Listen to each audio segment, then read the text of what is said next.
Shalom. Shalom kekasih Tuhan. Jumpa lagi bersama kami keluarga besar di KPB Misi Manokwari yang bertempat di Jalan Serayu, Sragen. Saya percaya saat ini kita semua tetap dalam penyertaan Tuhan. Amin.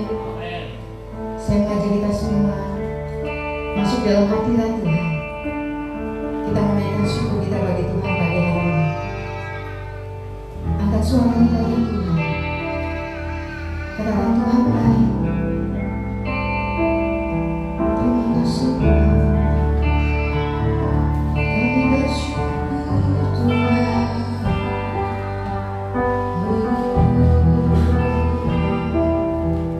Kami bersyukur Tuhan. Haleluya. Naikkan syukur bagi Tuhan.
meninggikan saat ini Tuhan.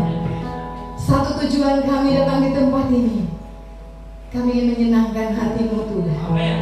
Ini setiap kami Tuhan, kami bawa setiap hidup kami ke dalam hadapan yang tulus Tuhan. Kami mau katakan Engkau baik bagi kami. Oleh sebab itu Tuhan, saat ini kami mau melompat bagi-Mu Tuhan. Kami mau bersuka cita bagi-Mu Tuhan. Terima kasih Tuhan yang siap memuji Tuhan. Sama-sama kita katakan amin.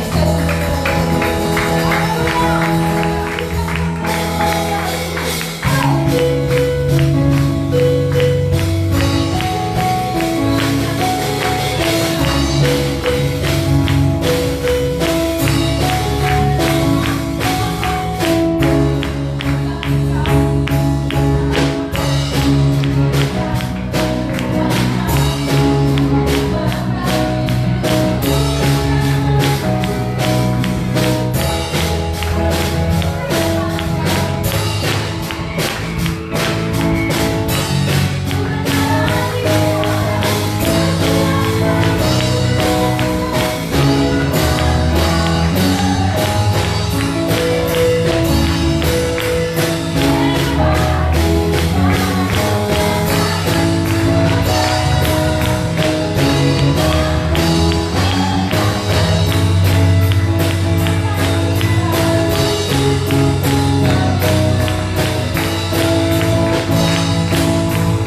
Selamat pagi kekasih Kristus.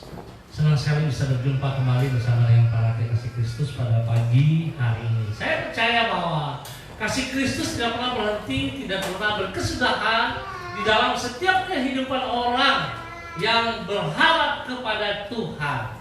Kepada setiap orang yang menaruhkan kepercayaan kepada Tuhan, maka Tuhan akan tetap memelihara hidup mereka. Pagi hari ini kita akan melanjutkan pelajaran kita pada beberapa minggu yang telah kita lewati bersama, bagaimana kita hidup di dalam berharap kepada Tuhan yang selalu pasti menjawab pergumulan-pergumulan kita. Dikasih Kristus, mari kita berdoa. Kami tahu bahwa tanpa Tuhan kami tidak bisa berbuat apa-apa. Oleh sebab itu terus kami berseru kepadamu ya Allah di dalam nama Tuhan Yesus Kristus. Kami sadar hanya Engkaulah kekuatan kami, hanya Engkaulah pertolongan kami, hanya Engkaulah gunung batu kami. Tanpa Engkau Tuhan, kami tidak mampu, kami tidak kuat, kami tidak siap. Oleh sebab Tuhan, kalau hari ini kami boleh ada sebagaimana kami ada, itu hanya karena anugerah-Mu. Terima kasih Bapa. Hamba mohon tuntunan-Mu, hamba mohon hikmat-Mu, hamba mohon kekuatan-Mu di dalam penyampaian firman ini. Biarlah kehendak-Mu yang terjadi, jangan kehendak hamba. Berikan kami hati seorang murid yang taat dan setia untuk mendengar dan melakukannya di dalam hidup kami. Hamba mohon Tuhan firman-Mu yang hamba sampaikan tidak akan kembali dengan sia-sia. Firman-Mu yang akan memperbaiki kelemahan kami, memperbaiki karakter kami, kehidupan kami, menghapus dosa dan kesalahan kami, dan menuntun kami kepada kebenaran-Mu. Di dalam nama Tuhan Yesus kami siap belajar firman Tuhan. Haleluya. Amin. Baik, kekasih Kristus, saya ingin menyampaikan sebuah cerita. Alkisah seorang setan. Wow, seorang setan. Saya tidak promosi setan ya. Alkisah seorang setan yang sudah berpengalaman, yang sudah tua dan dia harus pensiun. Ya, dia harus pensiun karena masa waktunya sudah selesai. Saudara jangan bertanya tercatat ayat mana ya. Karena saya hanya Alkisah, berarti sebuah cerita. Ya, Alkisah seorang setan akan pensiun. Setan ini dikenal sebagai setan yang berpengalaman, ya, dan sering berhasil membuat manusia untuk meninggalkan Tuhan. Wah, luar biasa. Ya. Nah, saudara, menjelang pensiun, si setan ternyata punya banyak sekali peralatan-peralatan, dan oleh sebab itu sebelum dia pensiun dia mau menjual semua peralatan-peralatan tersebut.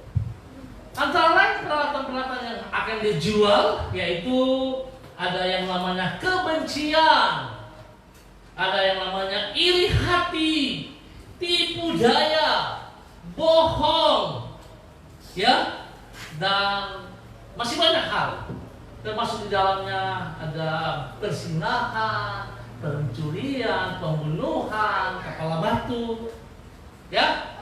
Dan datanglah salah seorang setan melihat-lihat penawaran yang ditawarkan. Lalu dia ketemu dengan salah satu alat di sudut dan yang kelihatannya usang. Dan harganya sangat mahal. Lalu dia bertanya kepada sang setan yang mau pensiun itu, kenapa? Ini kok mahal sekali harganya, berbeda jauh sekali dengan yang lain yang Anda tawarkan. Lalu si setan tua ini berkata, ini alat mahal, sebab alat ini yang sering kali saya memakainya. Dan alat ini banyak sekali membuat manusia meninggalkan Tuhan. Apa itu alat? Saudara, nama alat itu adalah kekecewaan. Ya, kekecewaan. Si setan tua berkata, saudara, setan, kamu tahu nggak bahwa manusia banyak sekali kecewa dan mereka mempersalahkan Tuhan. Padahal mereka tidak sadar bahwa saya yang melukai hati mereka. Saya yang menaruh kekecewaan itu dalam kehidupan mereka, sehingga mereka kecewa dan mereka meninggalkan Tuhan.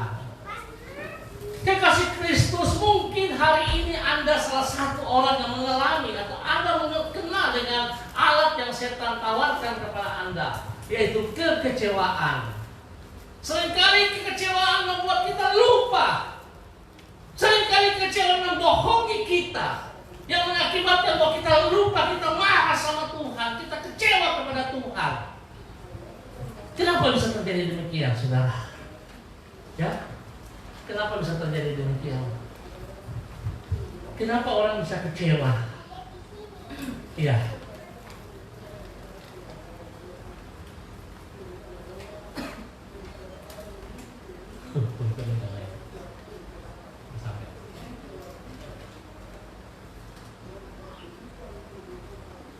Oke. Dikasih Kristus? Kalau kita lihat pertanyaannya sana, mengapa orang merasa kecewa kepada Tuhan? Ada dua hal, ya, ada dua hal yang membuat manusia itu kecewa kepada Tuhan. Tapi dua poin ini bukan inti dari khotbah saya, ya. Ya. Yang pertama, saudara, ya, karena ia tidak mengerti, ya, karena ia tidak mengerti mengapa Tuhan mengizinkan keadaan tidak seperti ia harapkan. Dia tidak mengerti kalau Tuhan izinkan keadaan-keadaan yang kita harapkan tapi ternyata tidak seperti yang kita harapkan. Sehingga akibatnya kekasih Kristus, ia bertanya, mengapa Tuhan? Mengapa hal ini terjadi? Sepertinya tidak percaya. Ya, sepertinya tidak percaya. Lalu timbul pertanyaan, mengapa Tuhan? Apakah saudara pernah alami seperti itu? Halo? Apakah saudara pernah alami? Ya? Kalau saudara tidak mengalami, saudara luar biasa. Ya, saudara dahsyat. Ya, saya pernah mengalami. Dan bukan sekali. Bukan sekali. Beberapa kali setelah saya menjadi hamba Tuhan pun saya pernah bertanya seperti itu. Pada saat anak saya harus mengalami kanker, nah saya bertanya, Tuhan kenapa bisa terjadi ini? Saya bertanya, Tuhan kenapa bisa terjadi seperti ini? Tapi saya harus minta ampun kepada Tuhan, ya, karena saya tidak bisa melewati otoritas kedaulatan Tuhan untuk setiap orang, dan saya harus bertobat kekasih Kristus. Yang kedua, ya, mengapa orang merasa kecewa kepada Tuhan? Yang kedua, karena ia tidak mengerti mengapa Tuhan tidak kunjung, ya, mengabulkan doa yang ia panjatkan. Sehingga ia bertanya, kapan Tuhan? Sampai kapan aku harus menunggu jawabanmu?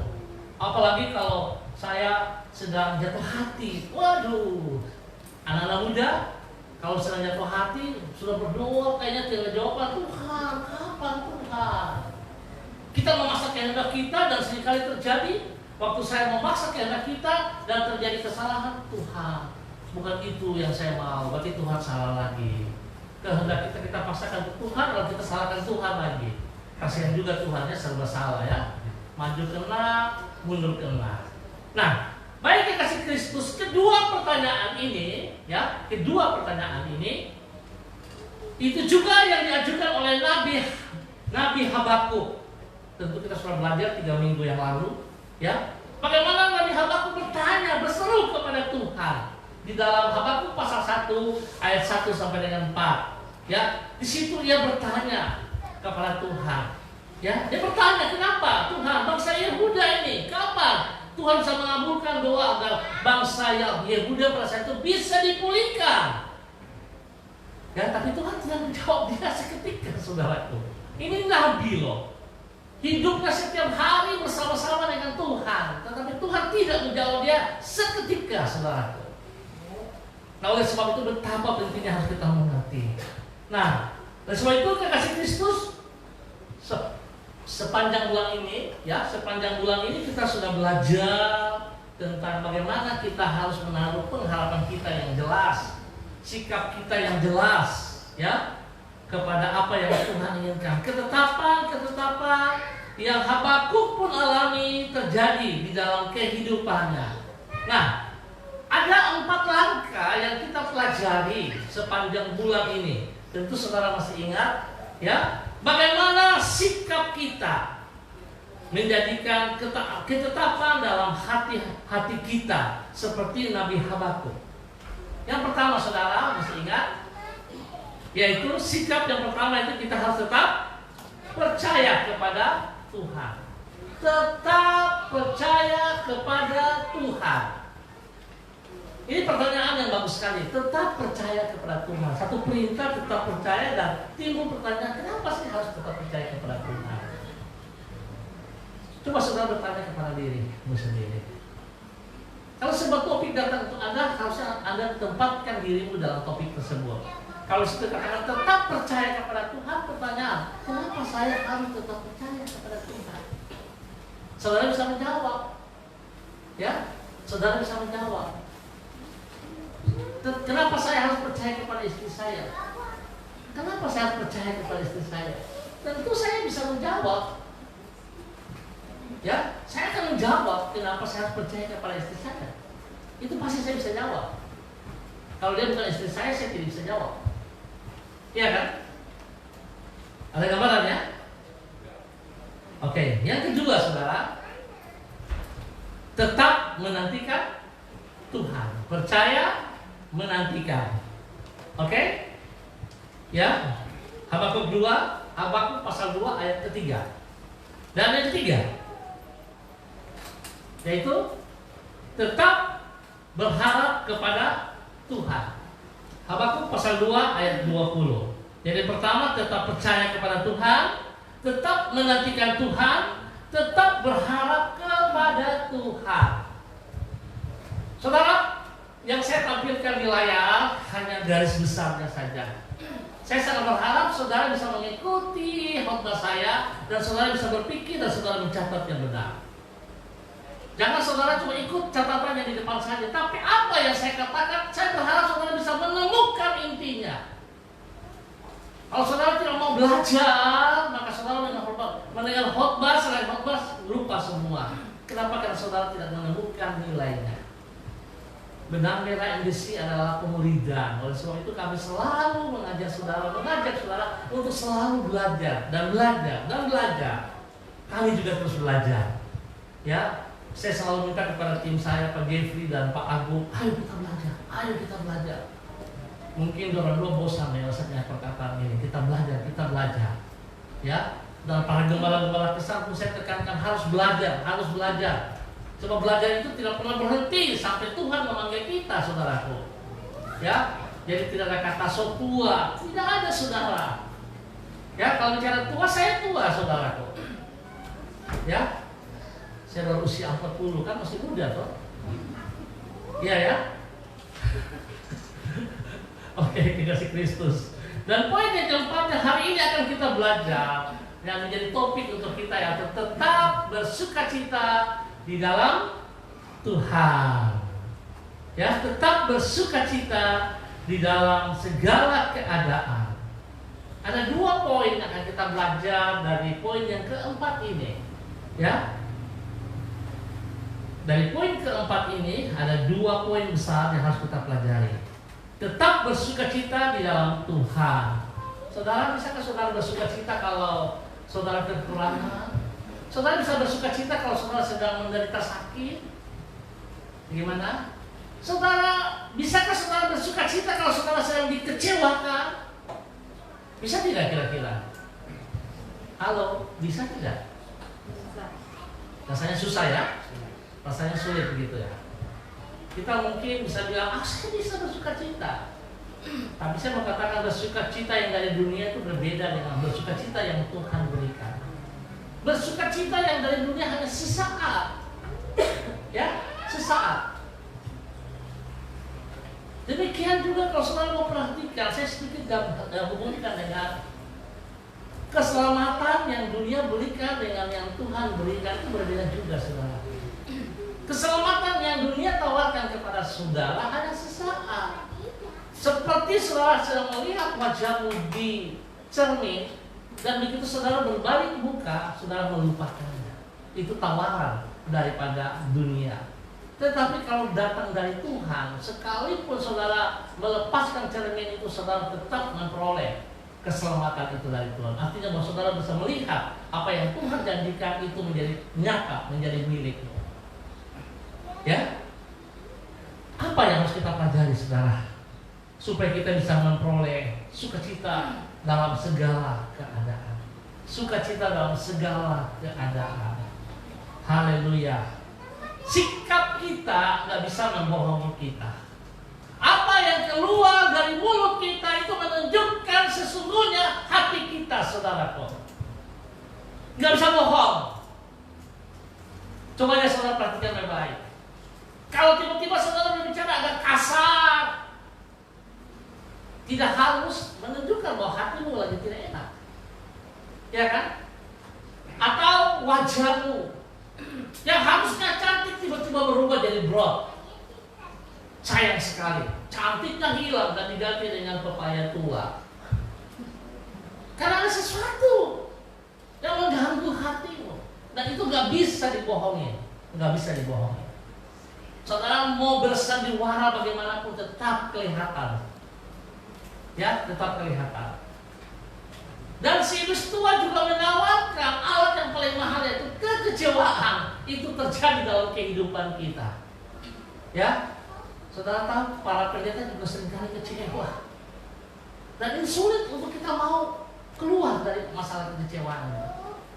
Satu cara supaya kita bisa melepaskan kekecewaan, kita harus mengenal pribadi Kristus dengan sungguh-sungguh. Yang harus mengenal pribadi Kristus dengan sungguh-sungguh. Ya, poin yang pertama berkata dari poin keempat,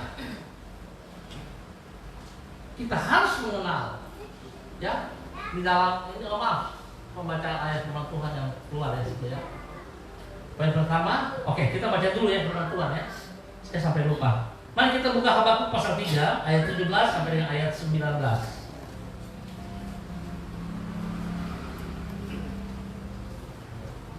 Bisa kelihatan ya? Bisa ya? Oke. Habakuk pasal ketiga. Kitab Habakuk kan cuma 3 pasal ya. Pasal 1, 2, dan 3 kita sudah pelajari sampai hari ini pasal yang ketiga kita terakhir. Ya.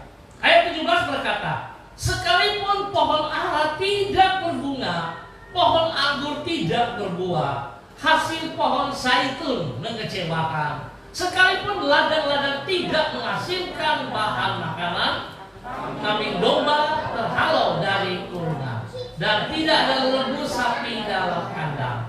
Namun aku akan bersorak-sorak di dalam Tuhan, beria-ria di dalam Allah yang menyelamatkan aku. Allah Tuhanku itu kekuatanku. Ia membuat kakiku seperti kaki rusa. Ia membiarkan aku berjejak di bukit-bukitku. Kita melihat bahwa jawaban Tuhan untuk Habakuk pada pasal yang ketiga, bagaimana dari awal dia memohon pertolongan Tuhan, dia berdoa kepada Tuhan, dan timbul kekecewaan dalam kehidupan, sampai Tuhan menjawab dia. Nah, dari situ kita pelajari, ya, bagaimana kita bisa tetap bersukacita di dalam Tuhan. Yang pertama, saudara, kita harus mengenal siapakah Allah yang sesungguhnya. Masih ingat kan saya bilang waktu pelajaran ini mulai, kita harus mengenal pribadi Kristus yang jelas, dan kita harus mengenal pribadi kita. Dan kita harus bisa membedakan pribadi kita siapa, pribadi Kristus siapa, begitu. Jangan kita samaratakan atau kita balik posisinya. Ini bahaya sekali. Waktu saya bergabung dengan kesannya Deborah, saya mengatakan bahwa pertama, saudaraku, kalau saudara mau berdoa yang benar, saudara harus pertama harus tahu identitasmu dulu. Ya, banyak sekali kita berdoa tapi kita tidak tahu identitas kita. Itu yang membuat doa-doa kita tidak dijawab oleh Tuhan. Yohanes pasal 1 ayat 12 berkata, halo, ini ayat hafalan ini. Yohanes pasal 1 ayat 12 bunyinya, ayo, silakan baca. Ayo, Bisa baca bisa? Yohanes pasal 1 ayat 12. Tetapi semua orang yang menerimanya diberinya kuasa supaya menjadi anak-anak Allah, yaitu mereka yang percaya dalam namanya. Tetapi semua orang yang percaya kepadanya diberikan apa? Kuasa untuk apa? Menjadi anak-anak Allah. Berarti identitas kita adalah anak-anak. Kalau kita anak-anak Allah, pantas tidak kita bermain di comberan-comberan itu?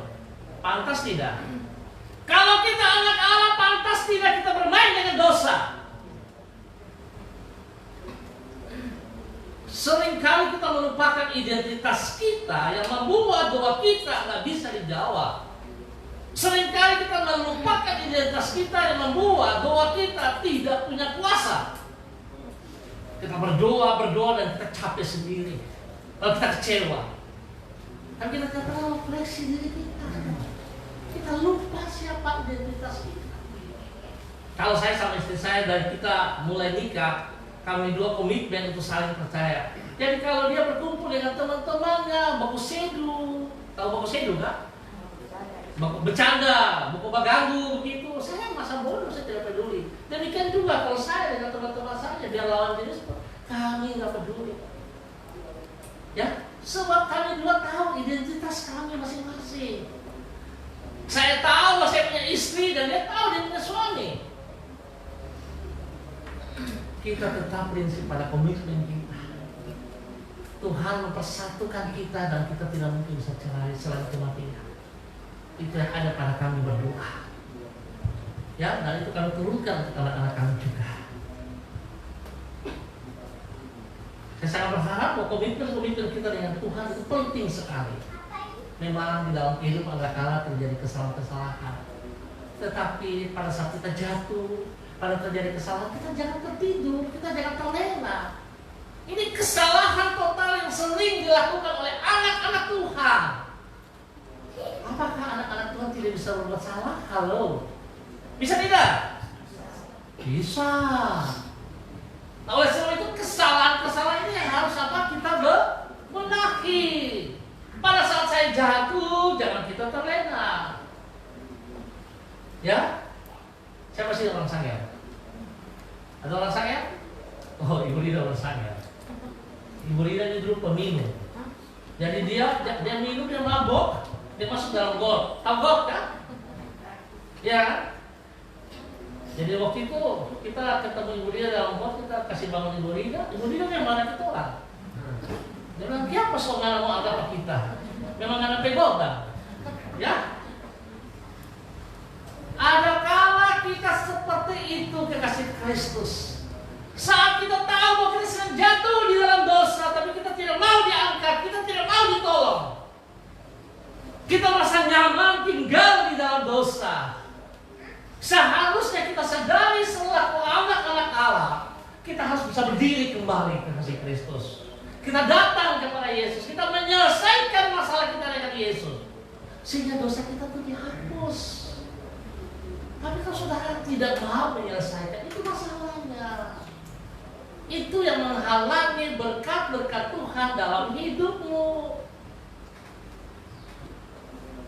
Seringkali ini kita sampaikan, saudara. Saudara percaya kepada janji Yesus. Saudara percaya kepada firman Yesus. Dia berjanji dan dia menepati janji. Tapi kita orang ini yang masalah, dengar tapi tidak mau dengar, tidak mau melakukannya. Dengar tapi pura-pura tidak dengar, ini masalahnya.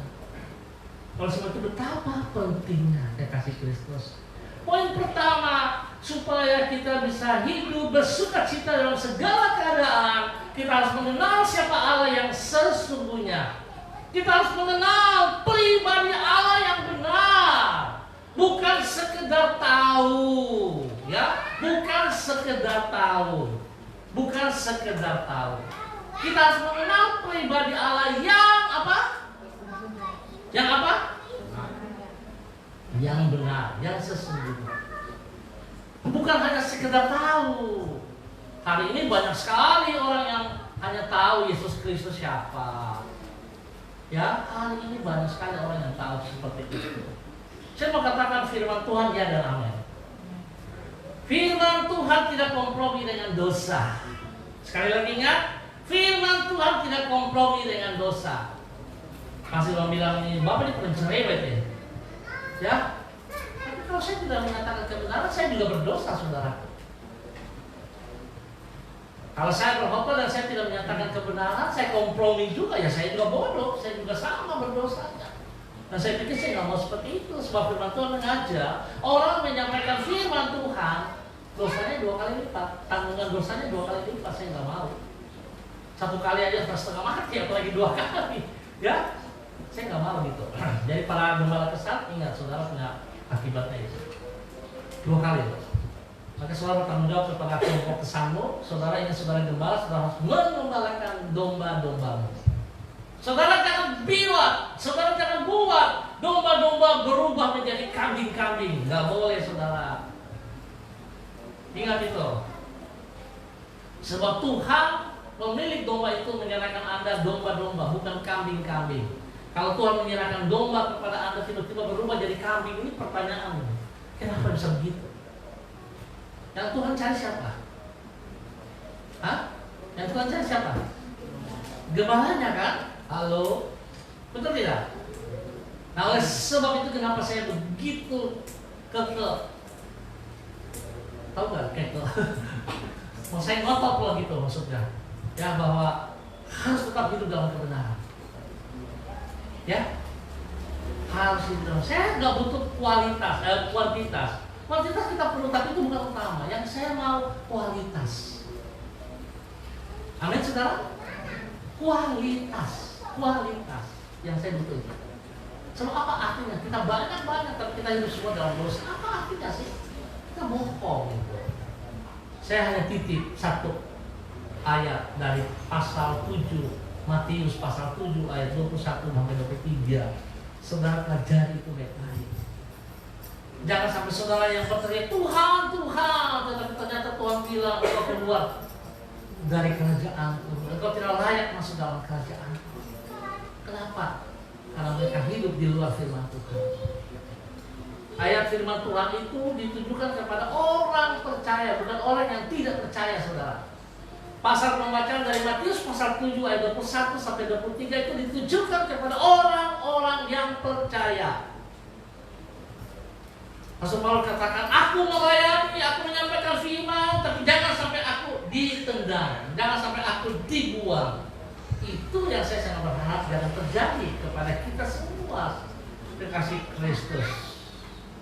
Ya, jadi kita harus mengenal pribadi Allah yang benar. Coba kita bandingkan di dalam Habakuk pasal 3 ayatnya yang ketiga.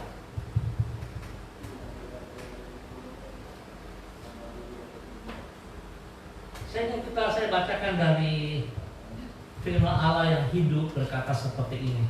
Kalau yang biasa dikatakan Allah datang dari negeri Teman dan yang Maha Kudus dari pegunungan Paran, keagungannya menutupi segenap langit dan bumi pun penuh dengan pujian kepadanya. Di dalam terjemahan firman Allah yang hidup, aku melihat Allah yang Maha Kudus bergerak dari Teman, melintasi padang gurun Paran, gunung Sinai waktu itu. Keagungannya memenuhi langit dan bumi. Langit penuh dengan kemuliaannya dan bumi penuh dengan pujian baginya. Alangkah mulianya Tuhan. Saudara, kalau saudara mengenal Allah yang benar, maka saudara akan memperoleh sukacita yang luar biasa dalam kehidupanmu. Sukacita yang bukan datang dari dunia. Sukacita yang datang dari Tuhan dalam hati kita. Ya, kalau saudara belajar dalam pelajaran dasar Kristen masih ingat kerajaan Allah berbicara bukan soal makanan, minuman, tetapi bicara apa? Kebenaran, damai sejahtera dan sukacita oleh Roh Kudus. Sukacita oleh Roh Kudus mengajarkan bahwa damai sejahtera, sukacita yang kita mau itu dari Roh Kudus, itu dari dalam itu kita, bukan dari dunia. Sebab apa yang diberikan dunia hanya sesaat, saudara. Sementara. Ya, hanya sementara. Kegembiraan yang sementara. Yang sementara. Maka saudara kalau perhatikan, saya kalau ingat dulu teman-teman saya juga termasuk seperti itu. Kalau kita sudah punya masalah, kita mau pergi cari botol-botol dulu. Pikiran kita, sudah ya penting kita minum dulu. Kalau kita sudah mabuk, kita sudah fly, masalah kita selesai. Apakah seperti itu, saudara? Tidak. Masalah baru timbul lagi. Selesai mabuk, ternyata harus bayar minuman, utang lagi. Masalah baru lagi. Masalah yang lama tidak selesai, masalah baru timbul lagi. Kalau minum mabuk terjadi keributan lagi, masalah baru lagi. Dan bukan selesai, tambah masalah. Dan itulah yang dunia berikan, saudaraku. Dan itu yang ditawarkan oleh si setan tua itu, kekecewaan. Ya, kita kecewa lagi kan? Lalu kita bilang apa? Tuhan tidak adil. Tuhan tidak sayang saya. Kenapa si dia ada begitu, hidup begini, kok dia bisa diberkati, kenapa saya tidak? Saya yang pelayanan, saya yang beribadah, kok saya tidak diberkati? Dia tidak melayani, tapi dia diberkati. Kita mulai banding-banding kita dengan orang lain. Jadilah dirimu sendiri. So, saudara membanding hidupmu dengan orang lain, maka saudara akan semakin jauh dari apa yang saudara harapkan. Ya, ingat. Kalau saudara membandingkan hidupmu, dirimu dengan orang lain, semakin jauh yang saudara harapkan. Dan apa? Kecewa lagi. Saudara kecewa lagi. Ya, atau saya suka bercanda. Saya berharap hidup saya mancung. Kayak orang Israel punya hidup. Kalau orang Israel kan punya hidup kan tajam-tajam semua ya. Tajam tapi di atasnya ada sedikit bumbu begini. Nah, itu orang Israel. Dia pasti punya ini lekukan sedikit. Saudara perhatikan baik-baik. Orang Israel punya hidup tajam, mancung tapi begini. Saya juga berharap saya punya hidup juga mancung. Saya lihat bukan mancung karena kalau masuk ke dalam gitu loh. Aduh, saya kecewa lagi. Tapi kalau saya mau menyadari bahwa Tuhan cipta saya unik, Tuhan menciptakan saya spesial, maka saya akan bersyukur kepada Tuhan. Semua orang lain tidak punya seperti saya. Amin.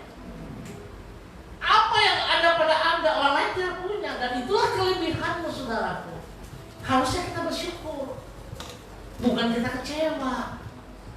Ya, sebab pada saat kita menempatkan diri kita kepada orang lain, ternyata nggak cocok, nggak sesuai. Dan kita lihat lucu loh gitu. Mendingan jadilah diri kita, jadi diri kita sendiri, luar biasa. Sebab Tuhan ciptakan kita sempurna. Amin, saudara. Jadi poin pertama, mengenal siapakah Allah yang sesungguhnya, yaitu kita mengenal pribadi Kristus. Harus ingat baik-baik. Saya terus katakan, berapa nilai hidupmu? Nilai hidup kita apa? Senilai kematian Yesus di mahal nggak saya tanya? Kalau saudara kenal Yesus, saudara tahu nilai hidup. Seringkali kita tidak tahu identitas kita, seringkali kita tidak tahu nilai hidup kita, karena kita tidak mengenal pribadi Kristus yang telah mati di kayu salib, yang telah membayar lunas kita. Kita tidak mengenal itu, sehingga hidup kita izinkan masuk di dalam dosa. Ya, sehingga kita selalu bermain di dalam comberan-comberan seperti itu. Padahal harusnya tidak pantas. Ingat tadi saya katakan, identitas kita adalah anak-anak Allah. Saya katakan kepada pemuda, yang kedua saya katakan kepada mereka, bahwa Tuhan telah membayar lunas mereka, sehingga nilai mereka senilai dengan kematian Yesus di atas kayu salib. Dan yang ketiga, kalau saudara mengerti identitasmu adalah anak-anak Allah, saudara sudah dibayar lunas oleh Yesus Kristus di atas kayu salib, maka saudara akan diberikan kuasa dalam hidupmu. Markus pasal 15 ayat 17 dan seterusnya. Saudara punya kuasa untuk mengusir setan. Saudara punya kuasa diberikan karunia-karunia roh. Saudara punya kuasa menumpang tangan pada orang sakit dan orang itu akan sembuh. Tapi kalau saudara sakit, apa yang saudara buat? Oh Tuhan, kenapa saya sakit? Ya kan? Saya kecewa, Tuhan, kenapa Engkau buat saya sakit?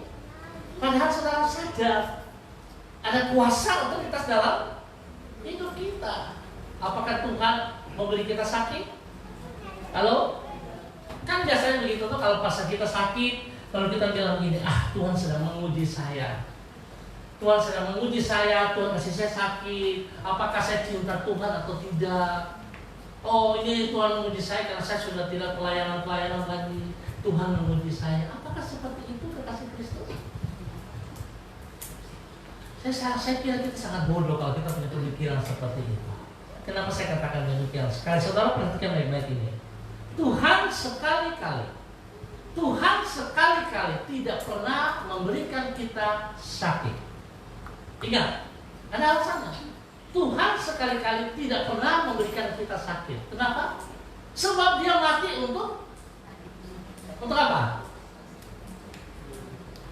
Dia mati untuk menebus dosa, kejahatan, dan sakit penyakit kita. Iya kan? Kalau Tuhan mati menebus sakit penyakit kita, lantas Dia berikan kita sakit lagi, kan lucu dong. Mendingan Tuhan gak jadi deh, kamu jangan mati di atas kayu salib deh. Kalau ternyata kematian bohong untuk kita. Kalau Tuhan katakan bahwa saya mati di kayu salib, saya menanggung dosamu, saya mengangkat dosamu, saya mengambil sakit penyakitmu. Masa saya coba? Oh, saya kasih coba ujian untuk Agus dulu. Kamu sakit dulu, supaya kamu datang cari saya. Apakah seperti itu? Tidak. Saudara, tidak seperti itu. Tuhan tidak pernah memaksa Anda untuk datang kepada Dia. Saudara ingat itu baik-baik. Tuhan tidak pernah memaksa kita datang kepada Dia. Kalau saudara sadar bahwa saudara membutuhkan Dia, maka kita harus bertindak, kita harus melangkah. Ya, jangan dipaksa-paksa.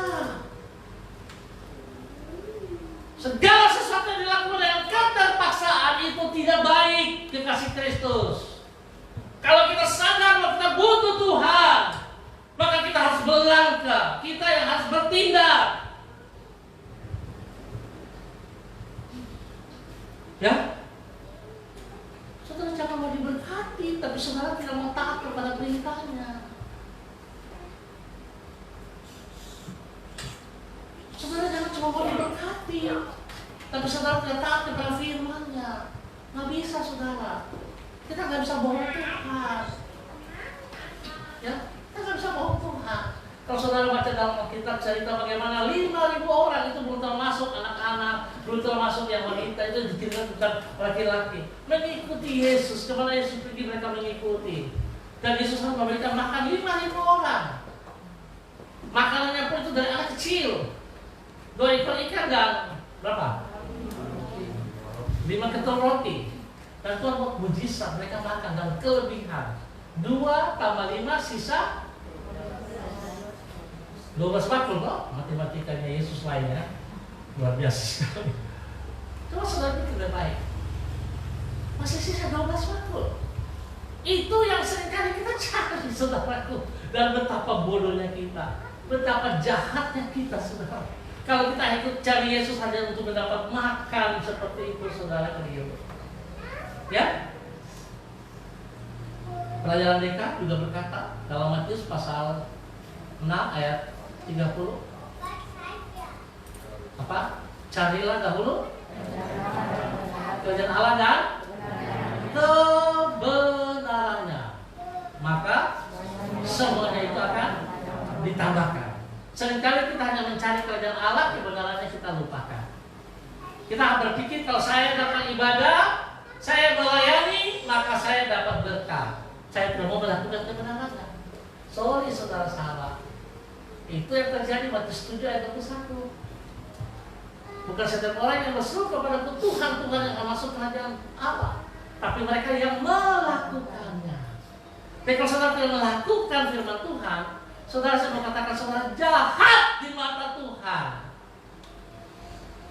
Jadi kalau ada orang berkata begini, seseorang mengecewakan Anda, apalagi saya mengecewakan anak Anissa, saya berbohong kepada dia, lantas Anissa kecewa. Anissa kecewa berat. Mukanya yang cantik berubah jadi brok. Dia marah sama Tuhan. Tapi coba kalau saudara perhatikan baik-baik, pada saat Anissa datang kepada Tuhan, Tuhan katakan engkau jahat. Loh, saya yang dikecewa kok. Kenapa Tuhan bilang saya jahat? Saudara tahu kenapa? Tahu nggak? Nah ini dia.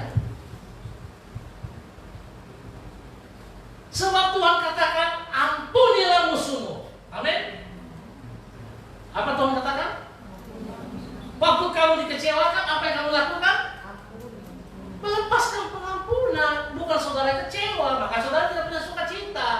Kalau saudara bisa melepaskan pengampunan, sukacita itu tetap milikmu. Dan Tuhan memberkati engkau. Orang yang mengecewakan itu urusannya Tuhan dengan dia, bukan urusanmu. Amin saudara. Mari kita menjadi pelaku firman Tuhan. Jangan kita yang membalas. Izinkan Tuhan yang bekerja. Maka sukacitamu tetap terpelihara. Di situ menunjukkan bahwa saya mengenal pribadi Kristus yang sesungguhnya. Amin. Amin saudara. Dan kalau saudara dikecewakan, apa yang saudara buat? Balas. Ya. Tidak demikian. Biarkan Tuhan yang balas. Kita melepaskan apa? Pengampunan. Bisa nggak? Bapak tidak bisa begitu. Bapak tidak alami jadi ya. Coba kalau Bapak alami. Ya memang saya bilang saya tidak bisa mengalami masalahmu. Sebab masalahmu bukan masalah saya. Saya punya masalah tersendiri juga. Iya kan? Masalahnya Lucy nggak bisa saya alami, masalahnya Lucy nggak bisa. Masalahnya Lucy ya masalah Lucy. Saya punya masalah ada sebenarnya di situ. Tapi bagaimana kita menghadapi masalah itu? Ya kata orang pintar, kalau ada masalah harus hadapi, bukan lari. Ya kan? Kalau kita lari dari kenyataan, masalah itu berulang-ulang lagi. Kita harus hadapi gitu. Nah, kalau saudara sadari bahwa saya punya Tuhan ada bersama dengan saya mengenal pribadi Kristus dalam hidup saya, maka masalah bukan masalah bagi saya. Ya, masalah bukan masalah. Saya bisa hadapi. Yang kedua, saudaraku. Yang kedua, mengenal apakah yang Allah kerjakan dalam hidup umat. Pada ayat yang ke-19, ya. Tadi ayat 19a, sekarang yang bagian B dikatakan,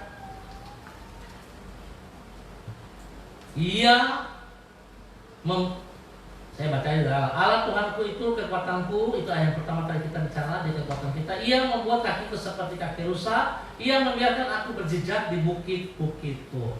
Saudara melihat apa yang Allah kerjakan dalam hidup umat. Kalau saudara pernah melihat film atau saudara pernah mengenal itu hewan ibex, tahu? Kambing gunung, ya kan? Saudara tahu nggak kalau dia dari atas puncak gunung itu gunungnya terjal batu-batu dan gunungnya bukan begini, gunungnya lurus begitu. Dia bisa turun dari atas ke bawah dengan 4 kakinya itu. Sekalipun mungkin induknya lagi sedang dengan badan besar, dia bisa turun dari atas ke bawah dan dia juga bisa naik.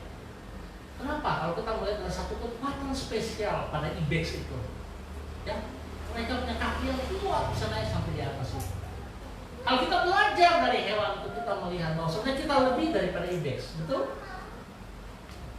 Di situ kita bisa melihat bagaimana Tuhan beri umpama seperti kaki rusa yang sedang menari-nari di dalam keadaan yang tidak enak, tapi kita bisa menari-nari, kita bisa bersukacita karena ada sesuatu yang Tuhan kerjakan dalam kehidupan kita.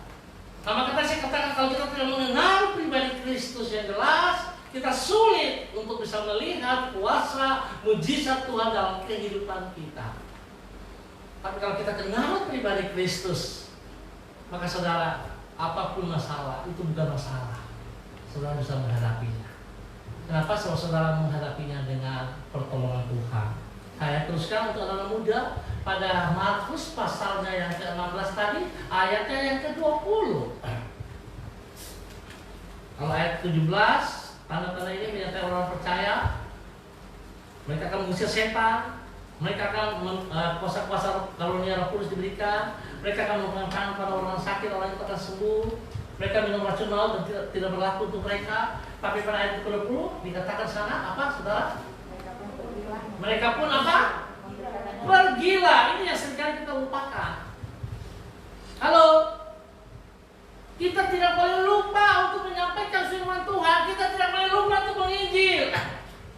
Amanat agung itu harus kita kerjakan seperti visi kita. Menjangkau, memuridkan dan mengutus. Kekasih Kristus jangan cuma saudara mau diberkati, tapi saudara tidak mau memberkati orang lain. Gak boleh.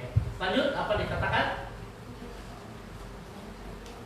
Mereka pergi memberitakan Injil ke segala penjuru. Belum selesai, terus? Dan apa? Tuhan turut bekerja. Apa? Dan meneguhkan firman itu dengan tanda-tanda. Saudara lihat, kuasa yang Tuhan percayakan, Tuhan bertanggung jawab. Jadi waktu saudara kalau serius dengan Tuhan, saudara berdoa untuk orang sakit sembuh nggak? Sembuh tidak? Kalau tidak sembuh, koreksi diri. Jangan salahkan Tuhan. Kalau saudara percaya sungguh dengan Tuhan, saudara punya hubungan yang intim dengan Tuhan, saudara mengenal pribadi Kristus, saudara berdoa, orang itu pasti sembuh. Kenapa? Itu kuasa diberikan dan Tuhan turut meneguhkan, Tuhan turut bekerja. Saudara tidak sendirian.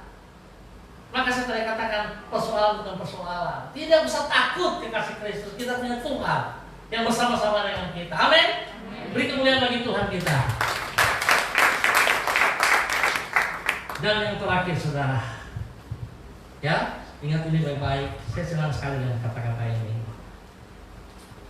Jika engkau memberi ruang bagi Tuhan di dalam hidupmu, ya, maka kesulitan dalam hidupmu akan tersingkir keluar daripada pikiran. Kapan masalah keluar dari hidupmu? Kapan masalah keluar dari hidupmu? Saat apa? Kita memberi ruang, kita memberikan hati. Biarkan Tuhan yang bertata atas hati kita. Maka masalah-masalah itu akan keluar dari hidup kita. Seringkali kita mempertahankan masalah, kita tidak mau izinkan Tuhan berkuasa atas hidup kita. Padahal kita bilang, saya ini anak Allah, saya ini percaya, tapi saya tidak izinkan Tuhan bekerja dalam hidup kita. Itu masalah, saudara. Buka hatimu sebesar-besarnya, selebar, bukan Bapak Tony yang masuk, saudaraku, tapi Yesus Kristus yang masuk dalam hidupmu. Izinkan Dia bertata sebagai Raja, sebagai Tuhan atas hidupmu. Maka engkau akan melihat masalahmu keluar dari hidupmu. Amin.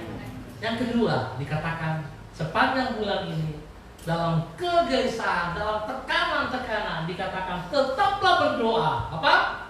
Tetaplah berdoa, tetaplah berjuang, tetaplah apa? Berharap kepada Tuhan sampai Tuhan menjawab semua doa kita. Karena Tuhan tahu kapan kamu siap menerimanya. Ada kalau kita memaksa kehendak Tuhan, tapi kita tidak tahu kita siap atau tidak. Tuhan Maha tahu. Tuhan berkati saya, tiba-tiba Tuhan kasih 1 M tas. Kira-kira bagaimana terjadi?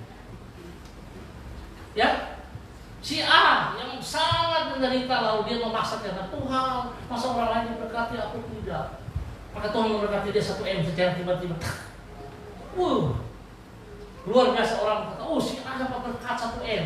Tapi besok kita lihat ada kedukaan di rumahnya si A. Kenapa? Oh ternyata si A meninggal. Karena dia tidak siap menerima uang yang besar itu. Kaget dia, takjub. Tahu takjub kan? Ya, dia takjub dan hati kaget kok. Langsung dia lewat. Kenapa? Belum siap, saudara. Seringkali kita seperti itu. Nah, oleh sebab itu kita jangan memaksa kehendak Tuhan. Tuhan tahu kapan. Amin, saudara.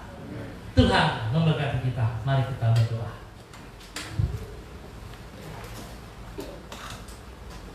Bapa, kami bersyukur untuk kebaikan-Mu. Kami bersyukur untuk anugerah-Mu. Kami bersyukur ya Tuhan, sebab Engkau begitu mengasihi kami.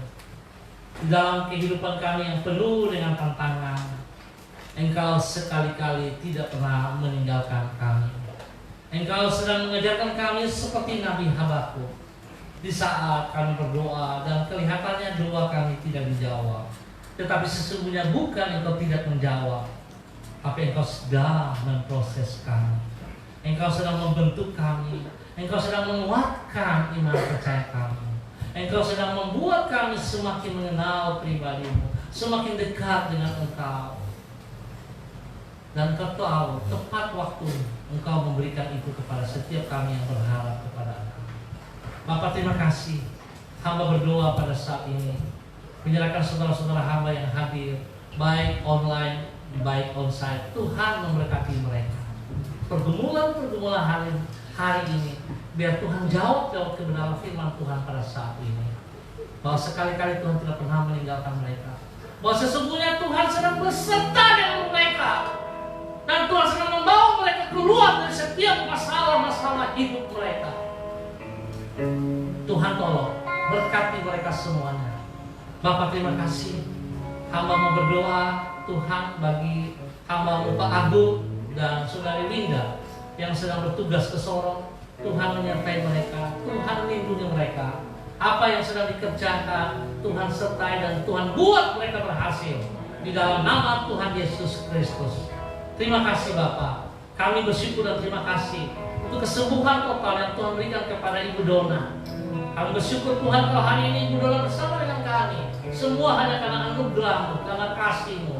Biar Tuhan Ibu Dona boleh menikmati ke depan kasih setia-Mu nyata dalam kehidupannya. Dan dia boleh menjadi berkat bagi banyak orang, bagi keluarganya, bagi suami dan anaknya.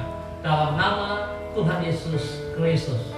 Kami juga berdoa untuk orang Israel Tuhan yang mengalami cedera insiden pada beberapa waktu. Kami berdoa dalam nama Yesus Tuhan terus campur tangan dalam kehidupannya.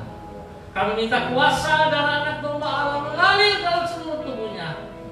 Dan kuasa bilur-bilurnya menyembuhkan dia dalam nama Tuhan Yesus Kristus. Kami juga bersyukur dan terima kasih untuk anak Peter yang mengalami insiden pada saat tujuan ke Ransiki. Tuhan, terima kasih karena Engkau melindungi dia. Kami bersyukur Tuhan karena Engkau bisa menjauhkan dia, menyelamatkan dia dari maut. Tuhan bersama dengan dia sehingga dia boleh kembali. Dan hari ini ada bersama dengan kami juga. Semua hanya karena anugerah-Mu ya Tuhan. Tuhan memberkatinya biar luka-luka yang dialami segera sembuh Bapak. Di dalam nama Tuhan Yesus Kristus. Terima kasih Bapak. Kami tetap berdoa untuk lingkungan kami, Jalan Selayu, Sanggen dan sekitarnya, bagi semua orang yang ada di wilayah ini. Kami berdoa memberkati mereka ya Allah. Biar mereka terus menaruh harapan mereka hanya kepada Engkau Tuhan Yesus Kristus. Karena di dalam Engkau ada pengharapan yang pasti. Tuhan memberkati. Dan semua pemirsa, hamba-hamba Tuhan, saudara-saudara, keluarga yang sedang mengikuti ibadah kami online pada saat ini, hamba juga berdoa memberkati mereka. Biar kasih Kristus menuntun mereka selalu.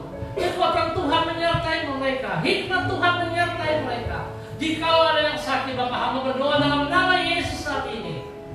Pada setiap tubuh yang sakit, hamba lepaskan kesembuhan.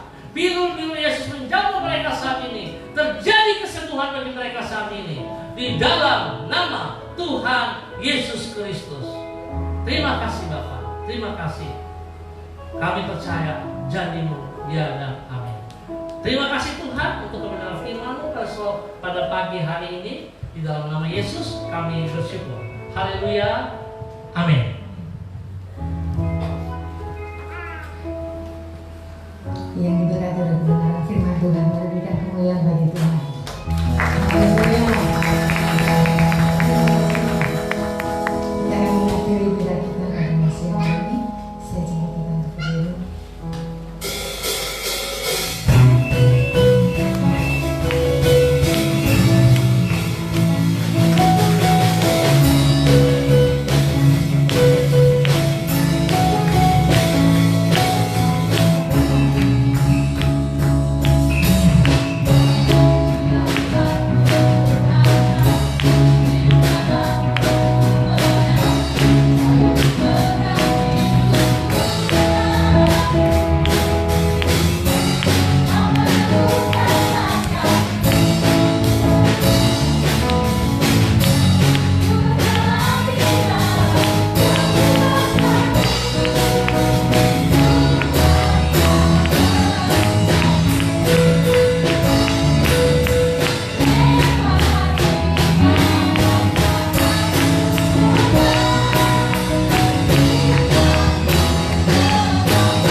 segala-galanya. Sebelum kita mengakhiri ibadah kita pada pagi hari ini, saya bertanya, apakah ada Anda yang sakit dan perlu didoakan? Halo? Apakah ada yang sakit dan mau didoakan? Semua sehat ya? Amin? Jangan malu gitu loh. Maksudnya benar loh, saya diingatkan, saya mau berdoa gitu. Ada yang mau didoakan? Halo? Silakan ke depan.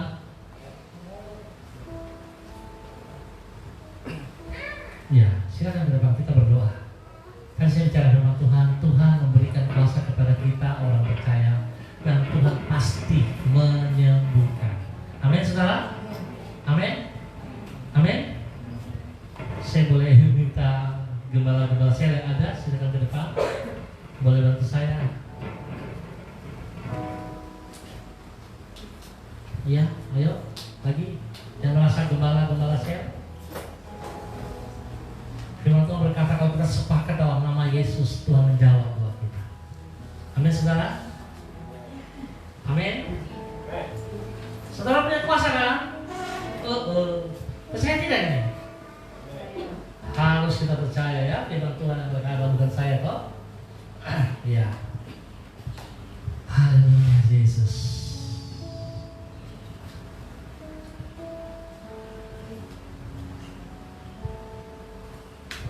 Tadi Pak Yakub ya, silakan, boleh.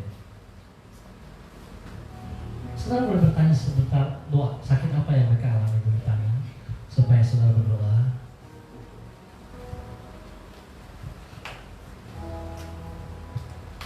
Pak Yakub bukan sakit hati toh? Kalau Pak Yakub sakit hati, Pak Yakub sendiri yang sembuhkan. Ini contoh saja ya. Tapi saya percaya Pak Yakub luar biasa. Bapak Yakub ini orang tua kita luar biasa sekali. Tuhan juga pakai luar biasa tua Bapak Yakub. Pak harus tetap semangat. Tuhan bersama dengan Bapak.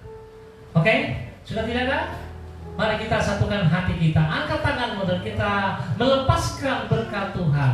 Apa yang Tuhan ajarkan kepada kita, kita melepaskan saat ini kesembuhan bagi orang-orang yang kita kasihi. Pada saat ini kami sepakat sehati di dalam nama Bapa, Anak dan Roh Kudus, di dalam nama Tuhan Yesus Kristus. Kami berdoa untuk Ibu Dona, kami berdoa untuk Bapak Yakub, kami berdoa untuk anak Vio. Kami minta kuasa kesembuhan, kuasa kesembuhan turun atas mereka saat ini. Setiap penyakit, setiap beban yang mereka alami, kami mau katakan bahwa saat ini kuasa biru-biru Yesus menjamah mereka, menjamah mereka, menjamah mereka. Hamba percaya biru-biru Yesus menyembuhkan Ibu Dona saat ini di dalam nama Yesus. Kasih dan kuasa Tuhan turun atas Ibu Dona saat ini, mengalir, memenuhi Ibu Dona saat ini.